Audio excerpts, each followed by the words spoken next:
कहानी के आखिर में मेरी आंख खुली और मैं उस नफरत किए जाने वाले असली हेयर के रूप में जागा। जिस फेक हेयर को सब प्यार करते थे उसने पहले ही हर किसी का दिल जीत लिया था। मुझे घर से निकाल दिया गया था और सड़क पर छोड़ दिया गया था। इतनी दुख भरी कहानी में अब मेरे अंदर जीने की कोई इच्छा नहीं बची थी। मैं सोच ही रहा था कि कार से टकरा कर मरूं या किसी रूफटॉप से कूद जाऊं। तभी रास्ते से गुजर रहे लुटेरों के एक गैंग ने मुझे घसीट कर अपनी कार में डाल दिया। उन्होंने एक चाकू निकाला और मेरी गर्दन पर रख दिया। हिलना मत, अपने परिवार को कॉल करो, उनसे कहो कि $5 मिलियन लेकर आए। अगर चिल्लाए तो सीधे नरक भेज दूंगा। तो किस्मत ने सच में मेरे लिए एक प्लान बना रखा था। मैं राहत की सांस लेते हुए मुस्कुराया और सिर हिलाया। फिर मैंने अपनी पूरी ताकत से चिल्लाया, बचाओ। मेरी चीख हवा को चीरती हुई गूंज उठी और दोनों लुटेरे एक पल के लिए जम गए। उनमें से एक ने तुरंत मेरा मुंह अपने हाथ से बंद कर दिया। तुझे लगता है मैं अभी तुझे मार नहीं सकता? मैंने पूरी ताकत से सिर हिलाया। मेरी आंखें उम्मीद से भरी हुई थीं, लेकिन उस लुटेरे को यह साबित करने में कोई दिलचस्पी नहीं थी। उसने मेरी जेब से फोन निकाला और मेरी सबसे हाल की कॉन्टैक्ट क्लोई हेज को कॉल लगा दिया। काफी देर तक रिंग जाने के बाद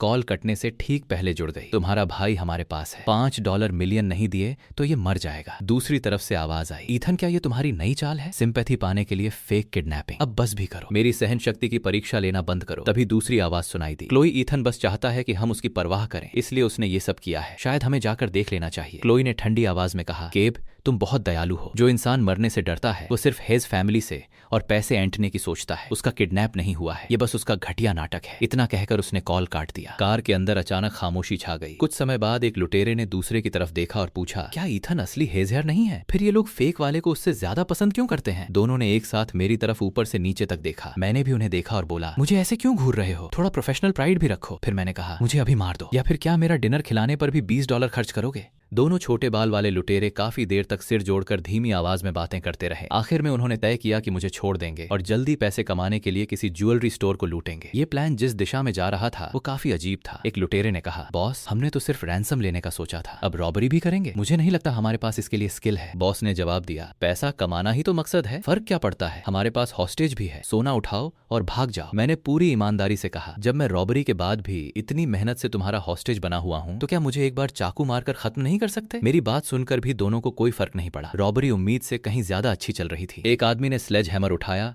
और पूरी ताकत से शीशे पर दे मारा, लेकिन सिक्योरिटी ग्लास ने जैसे उसका मजाक बना दिया। दूसरा लुटेरा अपने चाकू को लेकर मुझसे ही उलझ रहा था। मैंने कहा, ये मेरा चाकू है, छोड़ इसे। फिर मैंने बॉस से कहा, बस अपना हाथ थोड़ा आगे बढ़ाओ और मेरा गला काट दो, सारी प्रॉब्लम खत्म हो जाएगी, ज्यादा समय भी नहीं लगेगा। वो झुंझला कर बोला, दफा हो, मुझे रॉबरी और मर्डर का फर्क पता है, तू मुझे एक्स्ट्रा जेल की सजा नहीं दिलवा पाएगा। स्थिति लगातार बिगड़ती जा रही थी। तभी आसपास लोगों की भीड़ जमा हो गई। सब उंगली दिखाकर आपस में बातें कर रहे थे। सच कहूं तो ये किसी आदिम इंसान जैसी रॉबरी लग रही थी। वो सिक्योरिटी ग्लास कोई मजाक नहीं था। बेचारा पूरी तरह थक चुका था। इतनी देर तक हथौड़ा चलाने के बाद भी वो एक शीशा नहीं तोड़ पाया था। जैसे ही पुलिस की सायरन पास सुनाई देने लगी, हैमर वाला लुटेरा घबरा गया। अचानक उसने चाकू निकाला और फर्श के पास झुकी हुई एक जवान औरत को पकड़ लिया। उसने कहा, अगर मैं जेल जा रहा हूं तो किसी को अपने साथ लेकर जाऊंगा। ये देखकर मैं तुरंत उसके सामने दौड़कर खड़ा हो गया। मैंने उस औरत को अपने शरीर से ढक लिया, जैसे मैं उसकी रक्षा के लिए कुछ भी सहने को तैयार था। उस पल आसपास का माहौल पूरी तरह बदल गया। चारों तरफ चीखें गूंजने लगीं। मुझे अपने पेट में ठंडी धार उतरती हुई महसूस हुई। वही जानी पहचानी शांति फिर से पूरे शरीर में फैलने लगी। मैंने आंखें बंद की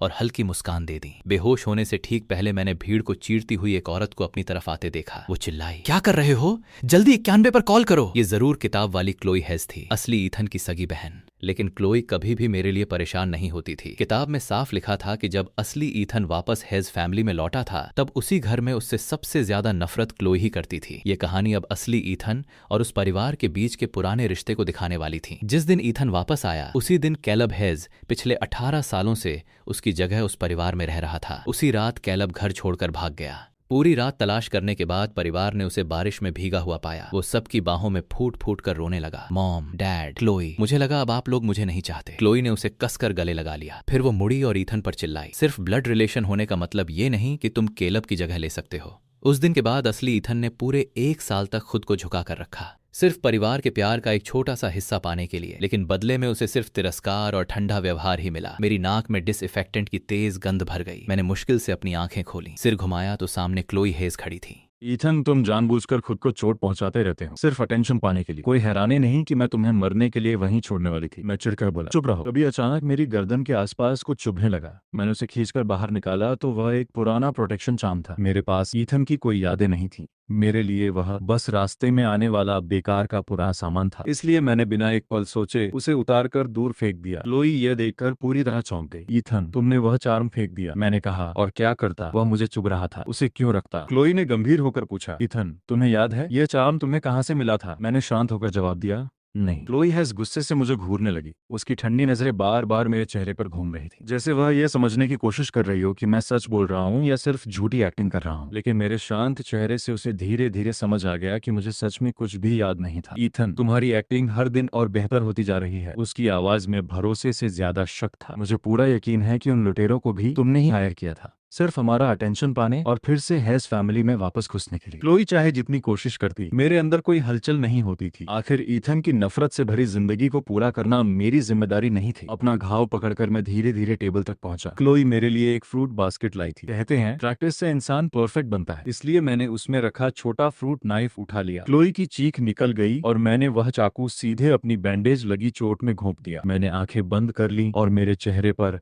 राहत भरी मुस्कान फैल गई। जब दोबारा मेरी आंख खुली तब मैं हेज मैंशन में था। मुझे लिविंग रूम से क्लोई की बहस की आवाज साफ सुनाई दे रही थी। डैड, इस बार ईथन सच में लुटेरों के हाथ लग गया था। अगर चाकू थोड़ा भी इधर उधर चला होता तो वह मर चुका होता। मिस्टर हेज की आवाज सख्त और ठंडी थी। ईथन मेरा बायोलॉजिकल सन हो सकता है, लेकिन जिस पल मैंने उसे देखा उसी पल समझ गया था कि वह अंदर से पूरी तरह सड़ा हुआ है। उनके लिए बात बिल्कुल साफ थी। वह यहाँ सिर्फ एक चीज के लिए आया है, हेज फैमिली का पैसा। ये मरने की चाहत वाला नाटक भी सिर्फ और पैसे लेने के लिए है। मिस्टर हेज गलत नहीं थे। असल ईथन सचमुच खुद इस परिवार तक पहुंचा था। उसका चेहरा लगभग मिस्टर हेज से हूबहू मिलता था। जब उसने टीवी पर अपने पिता का चेहरा देखा तो वह वहीं ठिठक गया। 18 साल अनाथ की तरह जीने के बाद उसने आखिरकार एक बार कोशिश करने का फैसला किया। और जहां तक पैसों की बात थी, उस समय वह हाई स्कूल का सीनियर स्टूडेंट था। बिना पैसों के वह आखिर कैसे जी सकता था? इस परिवार के माता पिता अमीर घर में पले बढ़े थे। उनके पास शोफर थे और हर महीने भारी डिविडेंड्स आते थे। यहाँ तक कि क्लोई और केब को भी हर महीने $500 अलाउंस मिलता था। लेकिन सिर्फ ईथन को अपना बस फेयर तक खुद कमाना पड़ता था। घर आने के पहले ही दिन ईथन ने मिस्टर हेज से $0 मांगे थे। वह उसकी ट्यूशन फी और आधे सेमेस्टर के लिविंग कॉस्ट्स के लिए थे। लेकिन अपने ही पिता से उसे सिर्फ मजाक और ताने मिले। पहले ही दिन उन्होंने उसके सामने अपना असली रंग दिखा दिया। मेरे पैसों के लिए इतनी बेचैनी। सोचो, ये बात उसके दिल को कितनी गहराई से लगी होगी। अच्छा हुआ कि मैं वह ईथन नहीं था। क्लोई से बोली, डैड, वह नाटक नहीं कर रहा। आपको पता भी है हॉस्पिटल में क्या हुआ? ईथन पूरी तरह टूट चुका था। उसने मेरा चार्म फेंक दिया और फिर चाकू पकड़ने की कोशिश की। हेज परिवार के माता पिता के चेहरों पर मौजूद झुंझलाहट धीरे धीरे हैरानी में बदल गई। तभी मैंने धीरे से दरवाजा खोला और बीच में बोल पड़ा, तुम बीच में टोकने के लिए माफ कीजिए, क्या मैं अब जा सकता हूँ? मेरी बात सुनकर सब पहले से भी ज्यादा हैरान रह गए। उन्होंने मुझे हमेशा इस घर में रहने के लिए लड़ते देखा था, हर पल गिड़गिड़ाते हुए देखा था। लेकिन अब जब मुझे इस घर से कुछ भी नहीं चाहिए था तो उन्हें समझ नहीं आ रहा था कि मेरे साथ कैसा व्यवहार करें। केलब ने उदासी से अपनी नजरें नीचे कर ली। यह हमेशा ईथन का घर था, उसे यही रहना चाहिए। जाने वाला तो मुझे होना चाहिए। उसने आगे कहा, स्टर्लिंग फैमिली के साथ होने वाली मैरिज अलायंस भी उसी की होनी चाहिए। उसकी बात सीधे हेज परिवार के माता पिता के दिल पर लगी। मिस्टर हेज ने केब को कसकर गले लगाया, फिर मेरी तरफ घृणा से देखा। तुम्हारी एक्टिंग हर दिन और बेहतर होती जा रही है, सिर्फ इसलिए ताकि केब को इस घर से निकाल सको। वह रुकी और फिर बोली, आखिर में तुम्हारा असली मकसद सिर्फ स्टर्लिंग फैमिली की लड़की से शादी करना ही है। जब से तुम वापस आए हो इस घर में एक दिन भी शांति नहीं रही। मैंने केब को 18 साल तक पाला है, उसकी जगह कोई नहीं ले सकता। मैंने उनकी तरफ एक नजर तक नहीं डाली। मैं उनके पास से गुजरता हुआ सीधे बाहर की ओर चल पड़ा। तभी क्लोई ने मुझे रोक लिया। ईथन, ज्वेलरी स्टोर वाली बात के लिए मुझे माफ कर दो, लेकिन चाहे कुछ भी हो अभी के लिए घर पर ही रहो। मैं दोबारा तुम्हारे साथ कुछ नहीं होने दूंगी। मैंने हल्की हंसी उड़ाई। उस माफी में जरा भी सच्चाई नहीं थी। अगर उसके साथ बैंक ट्रांसफर की मीठी नोटिफिकेशन भी आती तो शायद मैं उसे एक मुस्कान दे देता। दोबारा इस घर में रहने के बाद मेरे साथ पहले वाले ईथन से थोड़ा बेहतर व्यवहार होने लगा। मुझे नीचे वाली मेड्स रूम से निकालकर ऊपर के गेस्ट रूम में रहने दिया गया और यदि मैं दोपहर तक सोता रहा। नीचे आया तो मिसेज हेज बड़बड़ा रही थी, इतनी देर तक सोते रहते हो, जरा भी मैनर्स नहीं। केलब ने कहा, मॉम, ईथन को कल ही चोट लगी है। मिसेज हेज ने बेपरवाही से जवाब दिया, मुझे तो लगता है वह चोट भी ज्यादातर फेक है। हमारा अटेंशन पाने के लिए वह हमेशा खुद को चोट पहुंचाता रहता है। फिर उसने मेरी तरफ देखा। ईथन, जाओ मेरे लिए ब्रेकफास्ट बनाओ। मैंने सपाट आवाज में जवाब दिया, मिसेज हैज, मैं आपकी मेड बनने की जॉब के लिए अप्लाई नहीं कर रहा हूँ। अगर आपको मुझसे खाना बनवाना है तो पहले मुझे मार्केट रेट के हिसाब से पेमेंट दीजिए। केलब तुरंत बोल पड़ा, ईथन, तुम मॉम से इस तरह कैसे बात कर सकते हो? मैंने उसकी आंखों में छिपी खुशी देखी और बिल्कुल शांत होकर कहा, वह तुम्हारी मॉम है, मेरी नहीं, मिसेज हेज वहीं जड़ होकर रह गईं। उन्हें इस बात में ज्यादा नहीं चौंकाया कि मैंने खाना बनाने से मना कर दिया। असल झटका इस बात का था कि मैंने उन्हें मॉम कहना ही छोड़ दिया था। मैं अकेला डाइनिंग रूम में चला गया, टेबल पर रखा ठंडा ब्रेड और मिल्क उठाया और चुपचाप खाने लगा। केलब ने देखा कि इस बार मैं हमेशा की तरह मिसेज हेज के आसपास नहीं घूम रहा था। वह अपने नकली मासूम चेहरे के साथ मेरे पास आया। ईथन, मुझे पता है कि तुम्हें स्टर्लिंग फैमिली की एरिस पसंद है, लेकिन कुछ ही दिनों में मेरी उससे एंगेजमेंट होने वाली है। उम्मीद है इससे तुम्हें ज्यादा दुख नहीं होगा। मेरी आंखें तुरंत चमक उठीं। अब जब मैं इसी घर में रह रहा था, क्लोई हर वक्त किसी ऑल सीइंग कैमरा की तरह मुझ पर नजर रखती थी। उसे डर था कि कहीं फिर से खुद को नुकसान पहुंचाने की कोशिश न करूं। लेकिन जिस दिन केलब की स्टर्लिंग फैमिली की एरिस से एंगेजमेंट होगी, उस दिन कम से कम मुझे एक फ्री डिनर तो मिल ही जाएगा। अगर किस्मत ने साथ दिया तो शायद मुझे इस सब से छुटकारा पाने का कोई रास्ता भी मिल जाए। शायद तब मैं यह बदकिस्मत जिंदगी वापस असली ईथन को लौटा सकूं। स्टर्लिंग फैमिली की एरिस को पसंद करने वाली बात पर मैंने बस नाक सिकोड़ ली। मेरा दिमाग पूरी तरह खाली था। मुझे तो यह भी नहीं पता था कि वह दिखती कैसी है, फिर उससे प्यार कैसे कर सकता था। शानदार एंगेजमेंट पार्टी में केब सबसे आगे स्टेज के बीचों बीच खड़ा था। उसके वायलिन की धुन किसी सपने जैसी लग रही थी। सुर धीरे धीरे बहते रहे और फिर थम गए। केब मुस्कुराते हुए मेरे पास आया। ईथन, मेरा वायलिन कैसा लगा? मैंने अपने मुंह पर लगे केक के टुकड़े साफ किए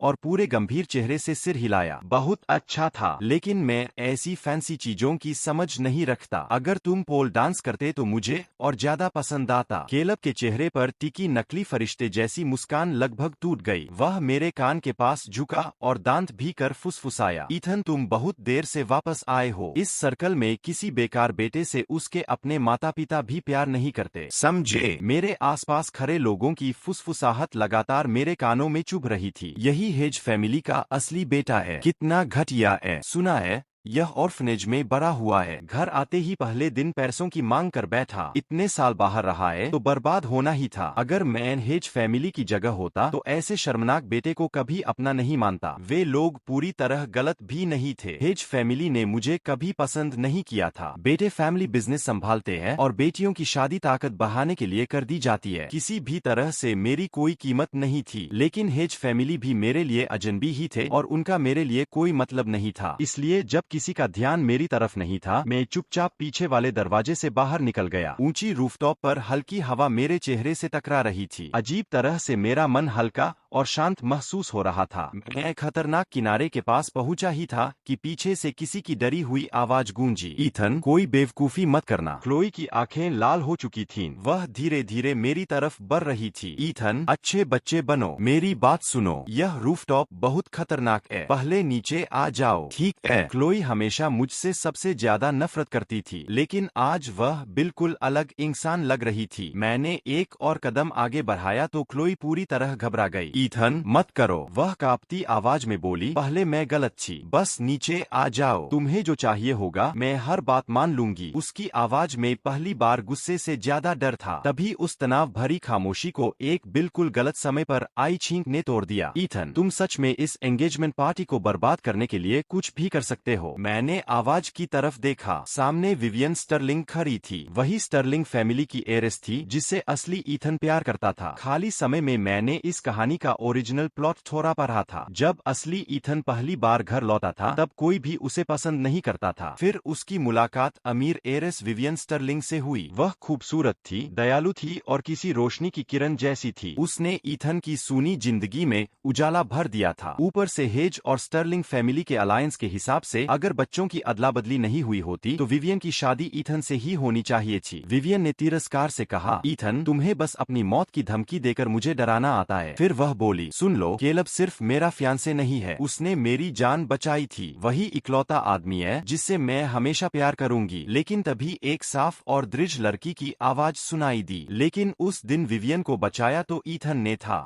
ना, बोलने वाली वही लड़की थी जिसे मैंने ज्वेलरी स्टोर में बचाया था, ग्रेस बेनेट। विवियन एक पल के लिए जर हो गई, फिर उसने खुद को संभाला और हंसते हुए बोली, ईथन, मेरा अटेंशन पाने के लिए अब तुम मेरी जान बचाने का क्रेडिट भी चुराने लगे। यह देखकर माहौल अचानक और ज्यादा टेंस हो गया। उसके पास खड़े केलब ने अपना निचला होंठ दबा लिया। ईथन, मुझे पता है कि तुम हमेशा हेज फैमिली में अपनी जगह बनाना चाहते थे, लेकिन विवियन को 2 महीने पहले मैंने बचाया था। यह बात सब जानते हैं। वह आगे बोला, मुझे पता है तुम विवियन को पसंद करते हो। अगर तुम्हें क्रेडिट चाहिए तो मैं तुम्हें दे देता हूँ। ग्रेस बेनेट ने आंखें घुमा लीं। उसने अपना फोन निकाला और सबके सामने एक वीडियो चला दिया। वीडियो में एक दुर्घटना के बाद घायल विवियन कार में फंसी हुई दिखाई दे रही थी। एक दुबला पतला लड़का पूरी कोशिश करके उसे बाहर निकाल रहा था। इसके बाद उसने इमरजेंसी सर्विसेज को कॉल किया। शहर के बाहर वाली सड़क की स्ट्रीट लाइट्स बहुत धुंधली थीं, लेकिन ग्रेस के कैमरा की क्वालिटी इतनी साफ थी कि उसमें मेरा चेहरा बिल्कुल स्पष्ट दिखाई दे रहा था। किताब में इस हिस्से का सिर्फ कुछ लाइनों में जिक्र था। उसमें लिखा था कि शहर के बाहर ड्राइव करते समय विवियन का ध्यान भटक गया था। उसकी कार डिवाइडर से टकरा गई। वह बेहोश हो गई थी। आधी बेहोशी की हालत में उसे बस इतना महसूस हुआ था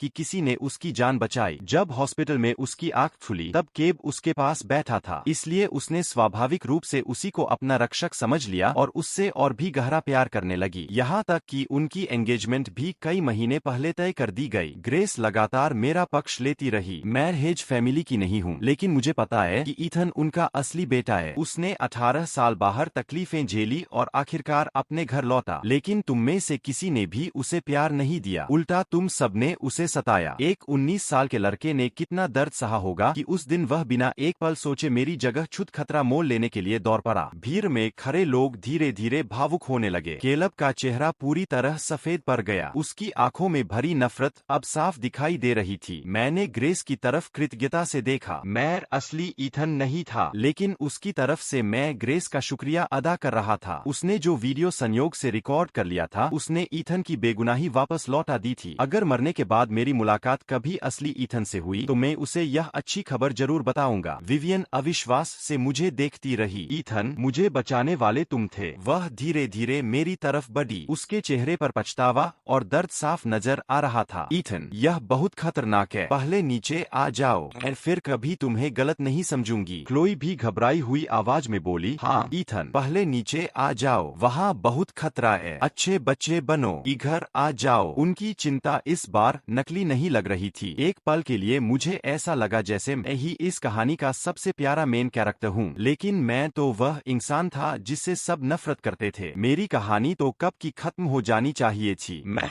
अब और इंतजार नहीं कर सकता था। असली ईथन की नफरत और अकेलेपन से भरी जिंदगी पूरी करना मेरी कोई जिम्मेदारी नहीं थी। मैंने अपना मन मजबूत किया और चारों तरफ गूंजती चीखों के बीच खुद को किनारे से नीचे जाने दिया। सबसे पास खड़ी विवियन का चिंतित चेहरा एक पल में डर से जम गया। वह जैसे अपना होश खो बैठी हो और मेरी तरफ झपट पड़ी, लेकिन चीखों के बीच उसका हाथ सिर्फ मेरी हवा में लहराती शर्ट को ही छुपाया। मैं नीचे जाकर गिरा, लेकिन मुझे वैसा दर्द बिल्कुल महसूस नहीं हुआ जैसा होना चाहिए था। मैंने अपने हाथ पैर हिलाए, सब ठीक से काम कर रहे थे। मेरे नीचे कुछ बहुत नरम था। इतनी ऊंचाई से गिरने के बाद ऐसा होना लगभग नामुमकिन था। ऊपर से इस इमारत की मंजिलें भी आम इमारतों से कहीं ज्यादा ऊंची थीं। शोर शराबे के बीच मुझे क्लोई की कांपती हुई राहत भरी आवाज सुनाई दी। भगवान का शुक्र है कि मैंने चुपचाप नीचे रेस्क्यू एयर बैग लगवा दिया था। तभी मुझे समझ आया कि इतनी ऊंचाई से गिरने के बाद भी मुझे दर्द क्यों नहीं हुआ। लेकिन उससे पहले कि मैं कुछ और सोच पाता, मेरा सिर एक तरफ लुढ़क गया और मैं फिर से बेहोश हो गया। जब दोबारा मेरी आंख खुली तो मेरे बेड के चारों तरफ चिंता से भरे चेहरे खड़े थे। जैसे ही उन्होंने देखा कि मैं होश में आ गया हूँ, सबने राहत की सांस ली। विवियन की आंखें लाल थीं। उसने मेरा हाथ कसकर पकड़ रखा था। ईथन, मैंने तुम्हें गलत समझा। मुझसे वादा करो कि अब कभी ऐसी बेवकूफी नहीं करोगे। फिर उसने कहा, मुझे पता है कि तुम मुझसे प्यार करते हो। जैसे ही तुम ठीक हो जाओगे हमारी एंगेजमेंट होगी। मैं कसम खाती हूँ कि मैं सिर्फ तुमसे ही प्यार करूंगी। मैंने अपना हाथ उसकी पकड़ से छुड़ा लिया और ठंडी आवाज में कहा, तुमसे प्यार कब से? असली ईथन उससे प्यार करता था। अगर विवियन अभी इसी पल राख बन जाए तो शायद अगले जन्म से पहले ही वह उससे मिल जाए। दोनों चाहे तो परलोक में गोस्ट रोमांस भी कर सकते थे, लेकिन मैं तो इस दुनिया में भटका हुआ एक अजनबी था। इस लगभग अनजान लड़की में मेरी जरा भी दिलचस्पी दिलचस्पी नहीं थी और वैसे भी विवियन कोई अच्छी पसंद नहीं थी। जिस दिन ईथन घर लौटा था उसी दिन उसने बड़े प्यार से उससे पूछा था कि उसे क्या पसंद है और हर समय उसके आसपास घूमती रहती थी। वह बार बार हेज और स्टर्लिंग फैमिली के अलायंस की बात करती और उस पर खूब ध्यान देती थी, लेकिन साथ ही वह यह भी देख रही थी कि हेज फैमिली ईथन के साथ कैसा व्यवहार कर रही थी। वह समझ नहीं पा रही थी कि इस परिवार के लिए असली एयर ज्यादा महत्वपूर्ण है या वह फेक सन जिसे उन्होंने 18 साल तक पाला था। आखिरकार जवाब उसके सामने बिल्कुल साफ हो गया। हेज फैमिली के लिए ईथन की कोई कीमत नहीं थी, इसलिए उसने तुरंत उससे दूरी बना ली और सारे रिश्ते तोड़ दिए। फिर उसने अपना पूरा ध्यान केप पर लगा दिया। दोनों अक्सर हेज मैंशन के सामने साथ खड़े होकर मुस्कुराते रहते थे, जबकि ईथन को हर कोई नजरअंदाज कर देता था। मेरी नजर में विवियन पैरों तले कीचड़ से ज्यादा कुछ नहीं थी। उसे छुओगे तो सिर्फ बर्बादी मिलेगी। शायद मेरी आंखों की ठंडक बहुत साफ दिखाई दे रही थी। विवियन हल्का सा कांप गई। उसने अपनी बेचैनी छिपाई और जबरदस्ती मुस्कुराकर बोली, ईथन, तुम मुझसे प्यार कैसे नहीं कर सकते? अगर ऐसा नहीं है तो फिर मेरी जान बचाने के लिए अपनी जान क्यों दांव पर लगाई? वह लगातार अपने ही जवाब पर भरोसा कर रही थी। तुमने इसलिए छलांग लगाई क्योंकि मेरी एंगेजमेंट ने तुम्हारा दिल तोड़ दिया। ना। मिस्टर हेज और मिसेज हेज ने आंसू पोंछते हुए कहा, हाँ ईथन, जैसे ही तुम ठीक हो जाओगे हम तुम्हारी शादी विवियन से करवा देंगे। फिर मिस्टर हेज ने भावुक होकर पूछा, इस वीडियो का अगला पार्ट बहुत जल्दी आएगा और अगर आपको इसका अगला पार्ट चाहिए तो टारगेट को जल्दी से पूरा करो।